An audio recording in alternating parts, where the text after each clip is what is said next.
Good morning, नमस्कार। स्वागत है आपका हमारे चैनल जीएस स्टडी 94 में। दोस्तों मैं यश। तो दोस्तों अब ये जो एडिटोरियल है दोस्तों, जनसत्ता का एडिटोरियल है जो राष्ट्रीय संस्करण का होता है।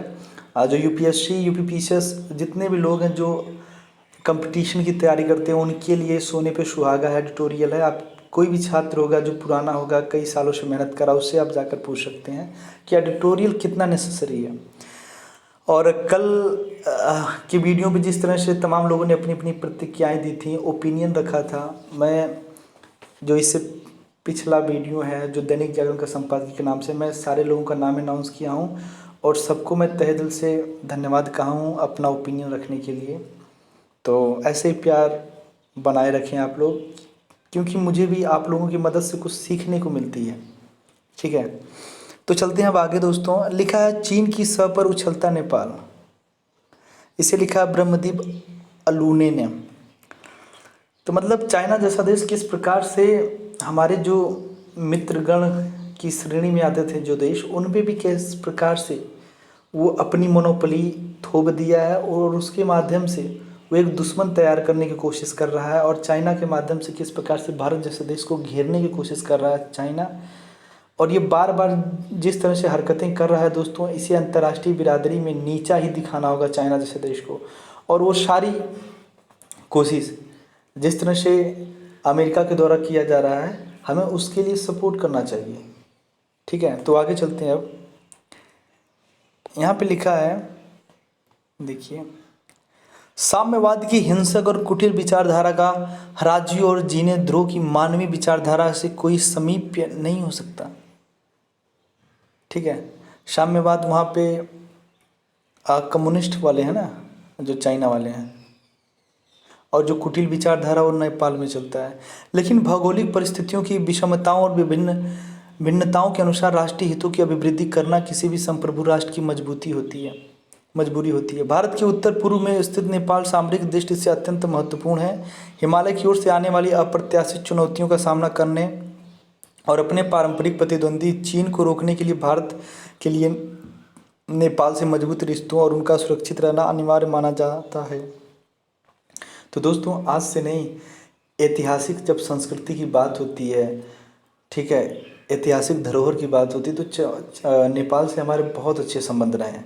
पर दोस्तों अब के जो कुछ लोग हैं जो पाकिस्तान की भांति उस राह पे चलना चाह रहे हैं, सोच रहे हैं कि अगर हम सपोर्ट करेंगे, उसकी बातों को मानेंगे, चाइना की नीतियों को अपनाएंगे, तो हमें चाइना एक बड़ा आर्थिक पैकेज देगा, उसके बाद तमाम तरह की कंपनियां खोलेगा। उसको ये नहीं पता है श्रीलंका का हम्बन टोटा द्वीप जिस तरह से उसने ले लिया, पाकिस्तान में ग्वादर बंदरगाह के निर्माण के माध्यम से जिस तरह से पूरे पाकिस्तान को उसने कर्जवान बना दिया, और पूरे अंतर्राष्ट्रीय बिरादरी में जब होता है तब उसे कुछ भी कह देता है, उसकी तो इज्जत ही खत्म हो गई पाकिस्तान की। जिस तरह से एक्सप्लॉइट कर रहा है, उसके संसाधनों को शोषण कर रहा है, वो हाल वो नेपाल का भी होगा यदि वो जागा नहीं। भारत में सांस्कृतिक, भौगोलिक, आर्थिक और सामाजिक मजबूत संबंधों के बाद यह भी देखा गया कि नेपाल की विदेश नीति लगातार भारत की सामरिक अनिवार्यता को नज़रअंदाज करने की तत्पर रहती है। दरअसल इस समय काला पानी की ज़मीन को लेकर नेपाल का आक्रामक रुख उसकी उन नीतियों की पुष्टि करता है जिसके अनुसार भारत विरोध उसकी राष्ट्रीय राजनीति का एक अहम हिस्सा बन गया है।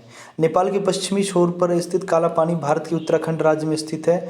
नेपाल और तिब्बत से लगा यह समूचा इलाका भारत के लिए सामरिक दृष्टि से बेहद महत्वपूर्ण है। करीब 372 वर्ग किलोमीटर में फैला इस क्षेत्र में फिलहाल भारत का नियंत्रण है, लेकिन नेपाल ने इस पर दावा कर इसे विवादित बनाने की कोशिश की है। सोचिए, जिस पर ऐतिहासिक धार्मिक ग्रंथों का जब आप अनुसरण करेंगे, उसे पढ़ेंगे, तो उसमें भी उस चीज़ें किस प्रकार से भारत की तरफ इशारा करती हैं पूरी तरह से। पर दोस्तों किस प्रकार से चाइना के इशारे पर चलकर नेपाल आज अपना दावा ठोक रहा। मतलब भैया नेपाल, अब तुम इतने बड़े हो गए हो कि भारत जैसा देश, यदि तुम्हारे यहाँ छोटी सी भी विपदा आ जाती तो भारत जैसा देश वहाँ खड़ा रहता, तमाम तरह की ज़रूरत की चीज़ें पहुँचाता है, अपने सेनाओं के माध्यम से तुम्हारे लोगों को मतलब इतना हेल्प करता है, सहायता करता है। और आज तुम हमें आँख दिखा रहे हो, वो भी हमारे शत्रु के माध्यम से। अच्छा ठीक है। कैलाश पर्वत और मानसरोवर की धार्मिक यात्रा के साथ प्राचीन काल से व्यापारियों और तीर्थयात्रियों के लिए आवागमन का मार्ग है जो भारत और तिब्बत को जोड़ता है। भारत और नेपाल के बीच सामरिक रिश्तों का बड़ा आधार दोनों देश के करीब बीच 1950 में हुई शांति और मैत्री संधि है, जिसके अनुसार तिब्बत, नेपाल और भूटान के मध्य दर्रों पर भारत और नेपाली सैनिक संयुक्त रूप से नियुक्त किए जाने की बात है। यह भी बेहद दिलचस्प है कि संधि के अंतर्गत ही काठमांडू में एक भारतीय सैनिक मिशन स्थापित किया गया था, जिसका कार्य नेपाली सेना को प्रशिक्षण देना था। लेकिन अब वही नेपाली सेना भारत को चुनौती देने का साहस करती हुई दिखाई दे रही है। सोचिए, जिन लोगों को हमने प्रशिक्षित किया, ट्रेंड किया, और आज वही क्या कर रही हैं, हमारे सामने आंखें दिखा रही हैं। भारत के नेपाल के साथ विशिष्ट संबंध है और भारत की नीति उसे बरकरार रखने की है। तराई, जंगल, वन और नदियां भौगोलिक रूप से भारत और नेपाल को इस प्रकार जोड़ती हैं कि कई स्थानों पर यह अंदाज़ा लगाना मुश्किल होता है कि यह किस देश में है। यही कारण है कि दोनों देशों के नागरिक बेरोक-टोक एक दूसरे के यहाँ आते जाते रहते हैं। तो दोस्तों, देख सकते हैं जितना प्रिविलेज भारत सरकार ने नेपाल को दिया है, किस प्रकार से वो रोजी रोटी के लिए, समझ लीजिए हमारा देश उनके लिए दुबई है, सऊदी है, ठीक है।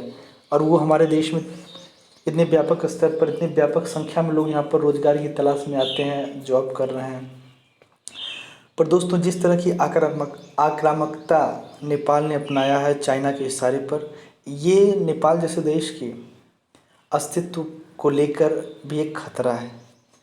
क्योंकि जो ये सोच रहा है नेपाल जैसा देश जिस तरह से घेरने की बात कर रहा है, और आप इतिहास उठा के देख लीजिएगा, यदि भारत जैसा देश इसे सपोर्ट नहीं करता है बहुत पहले, या तो ये भारतीय क्षेत्र में होता या फिर ये किसी प्रकार का क्षेत्र ही नहीं होता, ठीक है। जिसने इसे ज़िंदगी भर पाला पोसा, उस लायक बनाया, आज वो हमारे शत्रु से जाकर मिलकर हमें आंखें दिखा रहा है। तो आप इस पर प्रतिक्रिया जरूर दीजिएगा कि यदि ये इस प्रकार का कार्य करता है तो क्या आपको लगता है अंतर्राष्ट्रीय बिरादरी में चाइना जैसा देश इसको मदद करेगा? कभी नहीं कर सकता। अब अंतर्राष्ट्रीय बिरादरी इतनी एक्टिव हो चुकी है कि नेपाल के प्रति अगर भारत जैसा देश अगर डिसीजन ले, अगर चाइना ने अगर कुछ इसी प्रकार की प्रतिक्रिया दी, तो भैया भारत जैसा देश कमज़ोर नहीं है। तमाम तरह के जो देश हैं, जिस तरह से उसने तिब्बत को लूटा है ना, उसको भी देना पड़ेगा। अभी शायद ये वाकिफ़ नहीं है, जिस तरह से नेपाल को चढ़ा है ना कुछ साल पहले, तिब्बत को भी ऐसे ही इसने उछाला, उसके बाद सारा उसका लूट लिया। वो नेपाल के साथ भी चीन ऐसा ही करेगा, ये सुधरा संभला नहीं। तो रोटी बेटी के संबंध है, दोनों देश एक दूसरे सांस्कृतिक, भाषाई और आर्थिक संबंधों से गुथे हुए हैं। भारत में बहने वाली अधिकांश नदियों का उद्गम स्थल नेपाल में, इसलिए नेपाल जल संसाधन और प्राकृतिक संसाधन की दृष्टि से भी अत्यंत महत्वपूर्ण है। इस प्रकार भारत और नेपाल एक दूसरे पर निर्भर हैं। भारत लगातार नेपाल के विकास में अपना अहम योगदान देता रहा है। कुछ साल पहले नेपाल में आए भूकंप के बाद उसके पुनर्निर्माण के लिए भारत ने बड़ी सहायता की थी, लेकिन नेपाल की वामपंथी सरकार ने इसके विपरीत परिणाम दिए। सोचिए, हम आपका मदद भी कर रहे हैं जब ज़रूरत पड़ती है, तमाम तरह की जब मानवीय या प्राकृतिक आपदाएँ आती हैं, उसके बाद वहाँ की जो वामपंथी सरकार है हमारे प्रति विरोध भी करती है। भारत द्वारा चीन की महत्वाकांक्षी परियोजना वन बेल्ट वन रोड का व्यापक विरोध नज़रअंदाज करके नेपाल इस परियोजना में शामिल हो गया। सोचिए, नेपाल भारत पर से अपनी निर्भरता कम करना चाहता है और इसके पीछे उसकी स्पष्ट नीति रही कि चीन नेपाल में सड़कों, रेल मार्गों, बंदरगाह, औद्योगिक क्षेत्रों के निर्माण में भारी निवेश करेगा। आपको एक चीज़ बता दें, वन बेल्ट वन रोड जो सिल्क है, उसी के माध्यम से दोस्तों, ये जो सिल्क रोड आज से नहीं है, जब 14वीं सौ ईसा पूर्व में ईस्वी में आपका महामारी आया था प्लेग, तो उसी रास्ते से गया था, ठीक है। अब इसे और ये आधुनिक बनाने की कोशिश कर रहे हैं और ग्वादर बंदरगाह से जिस तरह से जोड़ के अन्य देशों तक लाभ कमाना, मतलब ये पूरा तरह से पहले अपने लाभ के बारे में सोच रहा है। और मुझे लग रहा है कि तमाम तरह के प्रलोभन के द्वारा इसे हथिया लिया है नेपाल को कि हम आपके देश में तमाम तरह के सेक्टर्स जो पूरी तरह से इंफ्रास्ट्रक्चर सही नहीं है उसको हम डेवलप करेंगे। रेल मार्ग, सड़क मार्ग और जल परिवहन का अगर मदद चाहिए तो उसके माध्यम से भी हमारे आप पोर्ट पे जो ग्वादर बंदरगाह, उसकी मदद से तमाम तरह की ज़रूरतों को पूरा कर सकते हैं। तो नेपाल जैसा देश किस प्रकार से उसके बहकावे में आ गया। इस समय नेपाल के कई स्कूलों में चीनी भाषा मंदारिनी को पढ़ाना अनिवार्य कर दिया गया है और इस भाषा को पढ़ाने वाले शिक्षकों के वेतन का खर्चा नेपाल स्थित चीन का दूतावास उठा रहा। सोचिए, चीन और नेपाल के बीच रेल लाइन भी बिछाई गई है ताकि दोनों देशों के लोगों के बीच संपर्क बढ़े। अरे भैया, मतलब चाइना की भाषा पढ़ाई जा रही है। अपने पहले कार्यकाल में भी प्रधानमंत्री केपी शर्मा ओली ने चीन का दौरा किया था और व्यापार समझौते पर हस्ताक्षर किए थे। इसके पीछे नेपाल की रणनीति यह थी कि चीन तिब्बत से लगते हुए सड़कों का जाल फैलाए और नेपाल को भी जोड़े, जिससे भारत पर उससे उसकी निर्भरता कम हो। नेपाल और चीन के बीच तिब्बत के केरुंग से लेकर काठमांडू तक रेलवे लाइन बिछाने के समझौते के बाद चीन की स्थिति बेहद मजबूत हो गई और वह भारत की उत्तरी पूर्व की सीमा के और नज़दीक तक आ जाने की स्थिति में आ गया। इस प्रकार नेपाल चीन की भारत को घेरने की नीति में मददगार बन गया। काला पानी सहित पूर्वोत्तर के सरहदी इलाके और भारत तिब्बत के बीच स्थित नेपाल की सुरक्षा भारत के लिए संवेदनशील विषय रहा है। 40 के दशक में भारत की आज़ादी और चीन में साम्यवाद के उभार के समय भारत और चीन के संबंध बेहद मधुर थे, लेकिन इसके बाद भी भारत ने नेपाल के सामरिक महत्व को समझते हुए नेपाली सीमा पर अपने सैनिक तैनात किए और नेपाली सेना का आधुनिकीकरण भी किया। भारत के पहले राष्ट्रपति डॉक्टर राजेंद्र प्रसाद ने 1956 में अपनी नेपाल यात्रा के दौरान यह साफ कहा था कि नेपाल के मित्र हमारे मित्र हैं और नेपाल के शत्रु हमारे शत्रु। भारत ने नेपाल की बेहतरी के लिए अपने दरवाजे हमेशा खुले रखे हैं। अभी तक नेपाल भारत के लिए एक ऐसे भूभाग से जुड़ा देश है जिसका लगभग सारा आयात और निर्यात भारत से होकर जाता। सोचिए, हमने पूरी तरह से अपने क्षेत्र को नेपाल जैसे देश के लिए खोल रखा है कि भैया तुम आयात निर्यात जो भी करना है करो। हमारा पोर्ट बंदरगाह के माध्यम से करना चाहते हो, रेलवे के माध्यम से करना चाहते हो और सड़क के माध्यम से करना चाहते हो। मतलब इतनी रियायतें देने के बाद भी आप इस तरह का काम कर रहे हैं।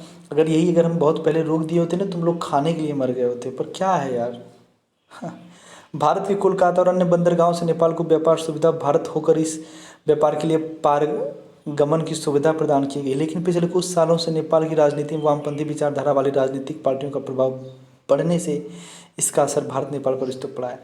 दोस्तों, जो वामपंथी है, जिसे आप कम्युनिस्ट आइडियोलॉजी कहते हैं, विचारधारा, ये भारत जैसे देश में भी, जब आप दक्षिणपंथी साउथ इंडिया में जाएंगे तो वहाँ भी वामपंथी है और तमाम तरह के वामपंथी जो है कि हथियार उठा चुके हैं, जिसे आप माओवादी भी कह सकते हैं, नक्सलवादी भी कहते हैं। ये भी वही सब है। नक्सलवादी की भी जो विचारधारा कईयों की, वो वामपंथी ही है। वो चाइना जैसे देश को सपोर्ट करते हैं, वहाँ की विचारधारा जो आइडियोलॉजी है सपोर्ट करते हैं, यहाँ के लोकतंत्र को वो गलत बताते हैं। वो कहते हैं कि हमारे देश में भी वामपंथी सरकार होनी चाहिए।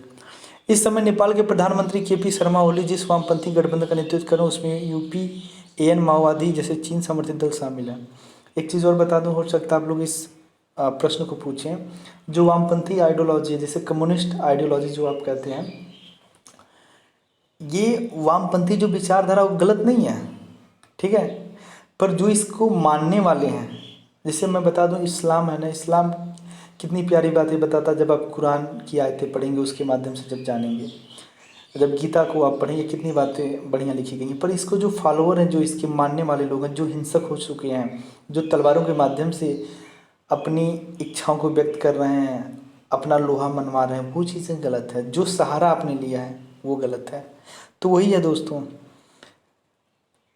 नेपाल 1816 में ईस्ट इंडिया कंपनी और नेपाल के बीच हुई सुगौली संधि को आधार बताता रहा है। वहीं भारत 1950 की शांति और मैत्री संधि को प्राथमिकता देता है। सुगौली संधि जो पूरी तरह से अप्रासंगिक हो चुकी है के अनुसार काली नदी को पश्चिमी सीमा पर ईस्ट इंडिया और नेपाल के बीच रेखांकित किया गया था। जबकि 1962 में भारत और चीन में युद्ध हुआ तो भारतीय सेना ने काला पानी में चौकी बनाई। यह स्थिति इस समय भी बनी हुई है। इतना ही नहीं, प्रधानमंत्री ओली ने भारत के नए नक्शे का विरोध कर भी अप्रिय स्थिति उत्पन्न की है। जम्मू कश्मीर और लद्दाख को 2 केंद्र शासित प्रदेश बनाने के बाद भारत ने नया नक्शा जारी किया था। चीन ने नेपाल में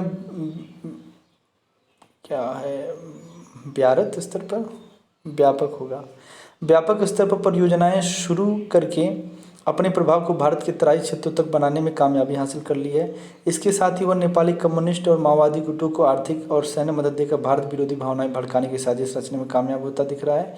पूर्व काल से नेपाल के राजा महाराजाओं ने अपने देश की पहचान को भारत से अलग रखने के लिए कई कोशिशें की। यह सब जानते हुए भी भारत ने नेपाल को लेकर लगातार बेहद उदार रवैया अपनाया।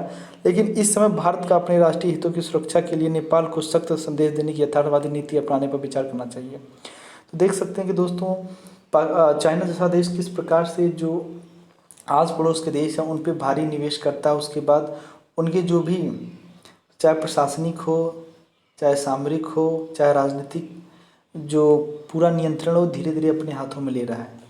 वो अलग बात है, वहाँ प्रधानमंत्री राष्ट्रपति कोई और होगा, पर उसका संचालन वही करेगा। भैया जिसके पास पैसा होता है ना, वो हर जगह हावी होता है। तो वही काम कर रहा है चाइना जैसा देश, क्योंकि उसे पता है एशिया में अगर कोई देश मुझे रोक सकता है तो भारत जैसा देश है।